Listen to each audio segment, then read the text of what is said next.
राजस्थान के भीलवाड़ा जिले के कोटड़ी थाना क्षेत्र नरसिंहपुर गांव में एक पिता के सब्र का बांध उस समय टूट गया जब पिता की गैंगरेप पीड़िता बेटी, जो लगभग 14 साल की नाबालिग बेटी थी, उसकी चिता जल रही थी। पिता के सब्र का बांध टूटा और पिता ने अपनी गैंगरेप पीड़िता बेटी की चिता पर कूदकर आत्महत्या करने की कोशिश की। हालांकि लोगों ने पिता को बचा लिया। पिता गंभीर रूप से घायल हो गए थे, उन्हें अस्पताल में भर्ती कराया गया। अब उनकी स्थिति खतरे से बाहर है, वह आप ठीक है।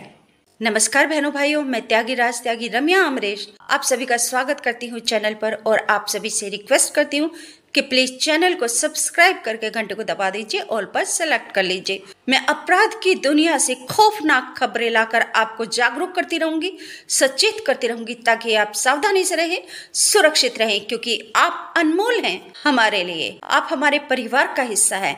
प्लीज चैनल को सब्सक्राइब करके जल्दी से परिवार का हिस्सा बन जाइए। सूत्रों से मिली जानकारी के अनुसार एसपी आदर्श सिद्धू ने बताया कि मामला बुधवार 4 अगस्त 2023 का है। आपको पूरा मामला बताते चले कि पूरा मामला क्या है। पूरा मामला बुधवार 4 अगस्त 2023 का है, जब एक लगभग 14 साल की नाबालिग बेटी अपनी मां के साथ जंगल में जाती है, मवेशियों को चराने के लिए लेकर जाती है। दोपहर हो जाती है तो माँ बेटी वापस आ रही होती है। माँ घर वापस आ जाती है और बेटी पीछे रह जाती है। बेटी आ रही थी परंतु बेटी काफी देर तक घर नहीं पहुंची। माँ ने सोचा कि कोई बात नहीं, थोड़ी देर बाद आ जाएगी, परंतु वह थोड़ी देर बाद नहीं आई। धीरे धीरे सूरज ढलने लगा और अंधेरा छाने लगा। माँ को चिंता हुई तो परिजन अपनी नाबालिग 14 साल की बेटी को ढूंढने के लिए निकल पड़ते हैं। उसकी खोजबीन करते हैं, तलाश करते हैं और जंगल में जाते हैं। तो लगभग 12:30 बजे का समय होता है जब वे खेत के पास जंगल में ढूंढ रहे होते हैं इधर उधर। तो उनको जंगल में एक कोयले की भट्टी के पास उस गुमशुदा बेटी का जूते मिलते हैं, उसके कंगन मिलते हैं और पंजे की हड्डियां मिलती हैं। कोयले की भट्टी वहीं खेत के पास थी। परिजन पहचान लेते हैं और रोते बिलखते रह जाते हैं। पुलिस आती है, पुलिस छानबीन करती है। सूत्रों ने बताया कि एसपी आदर्श सिद्धू ने कहा है, जो आरोपी है 21 साल का तसवारिया गांव का रहने वाला कान्हा है और उसी के साथ उसका एक साथी और है जो 25 साल का कालू है। घर वापस जा रही नाबालिग बेटी को उन्होंने रोक लिया, उसके साथ गैंगरेप किया और फिर उसके सिर पर वार कर दिया। भट्टी खोलकर भट्टी में फेंक दिया और फिर आग लगा दी। भट्टी में आग लगा दी। नाबालिग पीड़िता जल गई, जिंदा जल गई। दुष्ट पापियों, राक्षस पिशाचों ने जिंदा बच्ची, नाबालिग बच्ची को कोयले की भट्टी में जिंदा फेंक कर जला दिया। और फिर रात के 11 बजे आरोपियों ने भट्टी को खोलकर देखा कि लड़की पूरी जल गई या नहीं जली।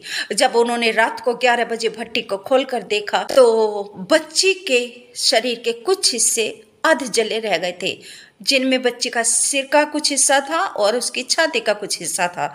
तो आरोपियों ने भट्टी खोलकर रात के 11 बजे ही बच्ची के सिर के हिस्से को और छाती के हिस्से को एक थैले में रखा और पास ही 100-200 मीटर की दूरी पर एक तालाब में जाकर फेंक दिया। जब परिजन रात को अपनी बच्ची को खोजते, तलाश करते रात के 12:30 बजे कोयले की भट्टी के पास पहुंचते हैं तो उन्हें बच्ची के जूते और कंगन मिलते हैं कोयले की भट्टी के पास और पंजे की हड्डियां मिलती हैं। परिजन कंगन को और जूतों को पहचान लेते हैं। हड्डियों से भी उनको शक हो जाता है कि हो ना हो हमारी बच्ची के साथ कुछ अनहोनी हुई है, और वह सच था उनका शक। सूत्रों ने बताया कि एसपी आदर्श सिद्धू ने कहा है कि एफएसएल की जांच आने के बाद और अन्य साइंटिफिक जांच आने के बाद मामले को ऑफिसर स्कीम के तहत फास्ट ट्रैक कोर्ट में ले जाएंगी और दोषियों को फांसी की सजा दिलवाने का प्रयास करेंगे। वहीं एसपी आदर्श सिद्धू ने बताया कि जो आरोपी हैं, आरोपियों के साथ साथ ये लगभग 10 लोग हैं जो इस हत्याकांड में शामिल हैं, इस जुल्म में, इस अपराध में शामिल हैं, जिसमें सूत्रों ने बताया कि एसपी आदर्श सिद्धू ने कहा है कि जो आरोपी हैं, आरोपियों की पत्नियां और परिजन भी इस अपराध में शामिल है, जिनमें से कुछ की गिरफ्तारी कर ली गई है और कुछ बाकी अपराधियों की भी गिरफ्तारी जल्दी ही कर ली जाएगी। नमस्कार बहनों भाइयों, आप सभी से प्रार्थना करती हूँ कि अगर आपको मेरा एफर्ट, मेरा प्रयास अच्छा लगा तो आप चैनल को जल्दी से सब्सक्राइब करके घंटे को दबा दीजिए, ऑल पर सेलेक्ट कर लीजिए। मैं अपराध की दुनिया से, खौफनाक अपराध की खबरें लाकर आपको जागरूक करती रहूंगी, सचेत करती रहूंगी, ताकि आप जागरूक रहे, सावधानी से रहे, सुरक्षित रहे। नमस्कार, थैंक यू।